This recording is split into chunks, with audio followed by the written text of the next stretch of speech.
ঈমান থাকে কলবে, কলবকে সাফ করতে হবে। কলব সাফ হয় গুনাহ না করলে, গুনাহমুক্ত থাকলে কলব সাফ হবে। কলব সাফ থাকলে ঈমানের নূর বাড়তে থাকবে। আর ঈমানের নূর যখন বাড়বে, মুমিনের সংখ্যা যদি কম হয়, ওই কম সংখ্যক মুমিনের সাথে আল্লাহর ওয়াদা আছে। এই জন্য আল্লাহ বলেছেন 2 পারা 20 নম্বর পৃষ্ঠা, কাম মিন ফিআতিন কালিলাতিন গালাবাত ফিআতান কাসীরাতাম বিইذনিল্লাহ। কত ছোট দল আল্লাহর হুকুমে কত বড় দলকে হারিয়ে দেয়, পরাজিত করে দেয়। ছোট দল। বদরে মুসলমানদের সৈন্য সংখ্যা ছিল 313, ওট ছিল 70টা, ঘোড়া ছিল 2টা, তরবারি ছিল 8টা, বিপরীতে সশস্ত্র 1000 বাহিনী। এই 1000 সশস্ত্র বাহিনীর বিরুদ্ধে নিরস্ত্র 313 জন খাঁটি মুমিনকে ইমানি শক্তির কারণে আল্লাহ বিজয় দান করেছে। এখান থেকে আমরা জানলাম উত্তরণের 1 নম্বর উপায় ইমানি শক্তি অর্জন করা। তাহলে পাপ থেকে দূরে থাকতে হবে। পাপ মৌলিকভাবে 2 প্রকার। 1 নম্বর তারকুল মা'মুর, 2 নম্বর ফি'লুল মাহজুর। তারকুল মা'মুরের বাংলা হলো করণীয় বিষয়গুলো ছেড়ে দেওয়া পাপ। 2 নম্বর ফি'লুল মাহজুর, বর্জনীয় বিষয়গুলো করা পাপ। আমি আবার বলছি, আল্লাহ রসুল যা করতে বলেছেন তা না করা পাপ। আল্লাহ রসুল যা ছাড়তে বলেছেন তা করা পাপ। আল্লাহ রসুল যা করতে বলেছেন তা না করা পাপ। আল্লাহ রসুল যা বর্জন করতে বলেছেন তা করা পাপ। তাহলে করণীয় বিষয় ছেড়ে দেওয়া পাপ, বর্জনীয় বিষয় করা পাপ। আল্লাহ আমাদেরকে এই 2 প্রকার পাপ থেকে হেফাজত করেন। বর্জনীয় পাপ মৌলিকভাবে আবার 4 প্রকার। 1 নাম্বার আয-যুনুবুল মালাকিয়া, আল্লাহর সাথে সম্পর্কিত সিফাত বান্দা দাবি করা পাপ। যেমন রব হলেন আল্লাহ, লালন পালন করার যোগ্যতা আল্লাহর। ফেরাউন বলেছে আনা রব্বুকুমুল আলা, আমি তোমাদের সবচেয়ে সম্মানিত রব, বলি নাউজুবিল্লাহ। রুবুবিয়ত, মহত্ব, অহংকার, এগুলা আল্লাহর চাদর। হাদিসে কুদসির মধ্যে আল্লাহ বলেন আল কিবরিয়া উরিদাই, মহত্ব বরত্ব আমার চাদর, আমার চাদর নিয়ে টানাটানি করবা না। মানুষের মধ্যে যারা অহংকার করে এরা আল্লাহর চাদর নিয়ে টানাটানি করে। তাহলে আল্লাহর এই চাদর নিয়ে টানাটানি করা পাপ, এটা নিষিদ্ধ। এই হলো 1 নাম্বার, আল্লাহর সাথে সম্পর্কিত সিফাত বান্দা দাবি করা পাপ। 2 নম্বর আয-যুনুবুশ শাইতানিয়া, শয়তানের সাথে সম্পর্কিত বৈশিষ্ট্য, এটা মাখলুকের মধ্যে আনা পাপ। যেমন সর্বপ্রথম হিংসা করেছে শয়তান, হিংসা নামক অপরাধ মানুষের মধ্যে আনা পাপ। রাসূলুল্লাহ সাল্লাল্লাহু আলাইহি সাল্লাম বলেন ইয়াকুম আল হাসাদ, তোমরা হিংসা থেকে বাঁচো। ফাইনাল হাসাদা ইয়াকুলুল হাসানাত কামা তাকুলুন নারুল হাতব, যেমনি ভাবে আগুন কাঠকে জ্বালিয়ে পুড়িয়ে শেষ করে দেয়, ভস্ম করে দেয়, তেমনি ভাবে হিংসা মানুষের নেক আমলকে নষ্ট করে দেয়, ভস্ম করে দেয়, শেষ করে দেয়। 1 নাম্বার আল্লাহর সাথে সম্পর্কিত সিফাত বান্দা দাবি করা পাপ, নিষেধ। ইবলিসের বৈশিষ্ট্য বান্দা দাবি করা, এটা পাপ, এটা নিষেধ। 3 নাম্বার আয-যুনুবুস সাবঈয়া, জুলুম করা, নির্যাতন করা, দুর্বলের উপর আক্রমণ করা পাপ, দখলদারি করা, চাঁদাবাজি করা পাপ, এটা হলো 3 নাম্বার। আপনি ইচ্ছাকৃতভাবে কাউকে একটা জাল নোট দিয়ে দেওয়া, এটা জুলুম, এটা অন্যায়। বিক্রেতা আপনাকে 1 কেজি আপেলের জায়গায় ধোকা দিয়ে একটা আপেল আপনাকে কম দিয়ে দেওয়া, এটা জুলুম, এটা অন্যায়, এগুলা নিষেধ। এই চাঁদাবাজি, দখলদারি, জুলুম, এগুলা নিষেধ, এটা 3 নম্বর। 4 নম্বর আয-যুনুবুল বাহিমিয়া, পশু সুলভ কিছু আচরণ, এগুলা মানুষের মধ্যে আনা পাপ। যেমন কুকুর রাস্তাঘাটে একটা কর্ম করে থাকে, এই কর্ম মানুষ করলে এটাকে বলা হয় ব্যভিচার বা জিনা। ওয়ালা তাহিনু ওয়ালা তাহজানু ওয়া আনতুমুল আ'লাউনা ইন কুনতুম মুমিনিন। اللهم صل على محمد وعلى آل محمد كما صليت على إبراهيم وعلى آل إبراهيم إنك حميد مجيد اللهم بارك على محمد وعلى آل محمد كما باركت على إبراهيم وعلى آل إبراهيم إنك حميد مجيد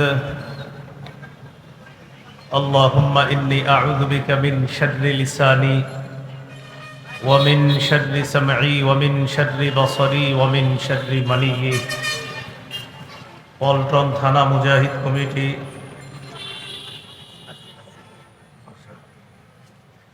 ওয়াজ মাহফিলের জুলাই বিপ্লবের শহীদদের রুহের মাগফিরাত কামনায় ওয়াজ মাহফিল হালকায় জিকিরের প্রধান অতিথি নায়েবে আমিরুল মুজাহিদিন শেখুল হাদিস মুফতি সৈয়দ মোহাম্মদ ফয়জুল করিম শায়েখে চরমোনাই, সভাপতি Maulana Syed Musaddiq Billah Al Madani, board of governor Islamic foundation, বিশেষ মেহমান মোহাম্মদ আব্দুস সালাম খান, মহাপরিচালক ইসলামিক ফাউন্ডেশন, খন্দকার মোহাম্মদ আব্দুর রব, সাবেক কমিশনার উপদেষ্টা মুসল্লি কমিটি বাইতুল মুকাররম, বিশেষ অতিথি অধ্যক্ষ হাফেজ মাওলানা ইউনুস আহমদ, পীর সাহেব খুলনা, খলিফা পীর সাহেব চরমনাই রহমতুল্লাহ আলাইহ, মাওলানা ফরিদ উদ্দিন আল মুবারক, খতিব শান্তিনগর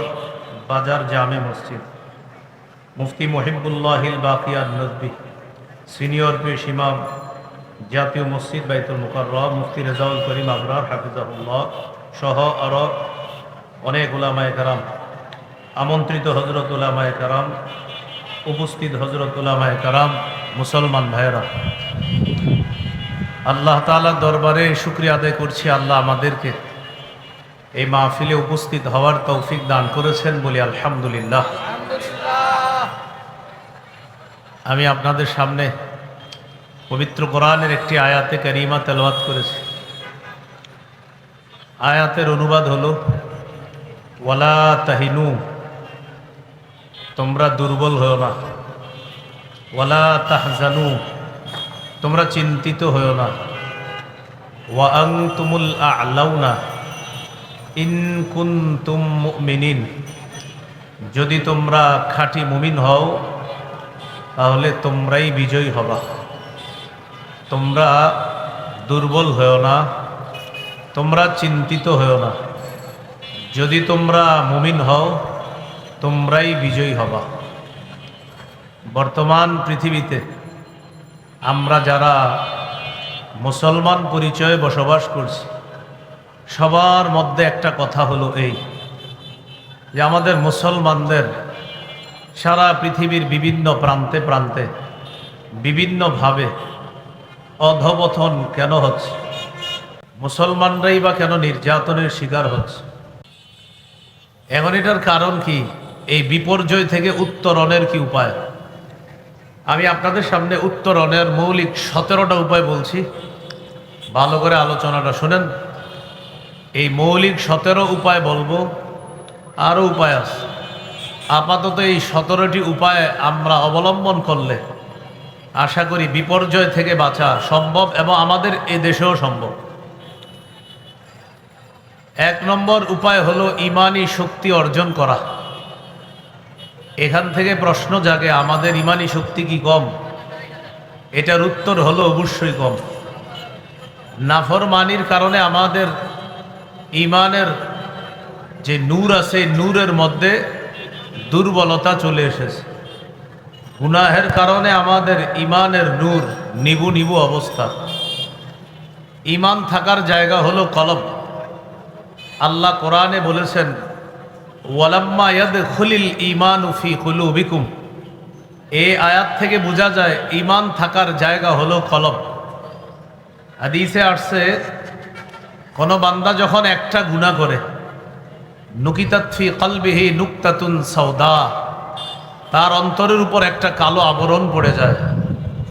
একটা গুনাহ করলে কলবের উপর একটা কালো আবরণ পড়ে যায়।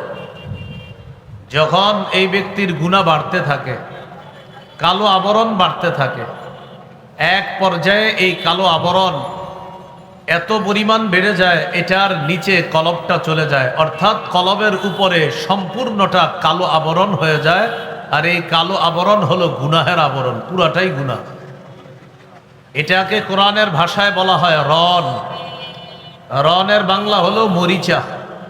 সূরা মুতাফফিফিন আল্লাহ বলেছেন, কাল্লা বাল রানা আলা কুলুবিহিম মা কানু ইয়াকসিবুন, তাদের পাপের কারণে, নাফরমানির কারণে, কৃতকর্মের কারণে তাদের অন্তরের উপর মরিচা পড়ে গেছে।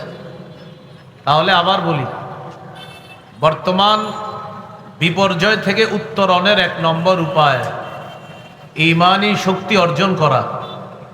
ঈমানি শক্তি আমাদের কমে গেছে। কিভাবে কমে গেছে? নাফরমানির কারণে, গুনাহের কারণে। ঈমান থাকার জায়গা হলো কলব। গুনাহ করলে কলবের উপর আবরণ পড়ে যায়। গুনাহ যত বাড়ে কলবের উপরের কালো আবরণ তত বাড়ে। এক পর্যায়ে কালো আবরণের নিচে কলব ঢাকা পড়ে যায়। তো কলব যখন ঢাকা পড়ে আর ঈমান থাকে কলবে, তখন ঈমানের আলোর মধ্যে কমতি এসে যায়। এই জন্য ইমাম বুখারী রহমতুল্লাহ আলাইহি বুখারীতে শিরোনাম তৈরি করেছেন, আল ঈমানু ইয়াজিদু ওয়া ইয়ানকুস, ঈমান বাড়ে, ঈমান কমে। আমরা প্রথম উপায় জানলাম বর্তমান বিপর্যয় থেকে উত্তরণের উপায় ঈমানি শক্তি বাড়ানো।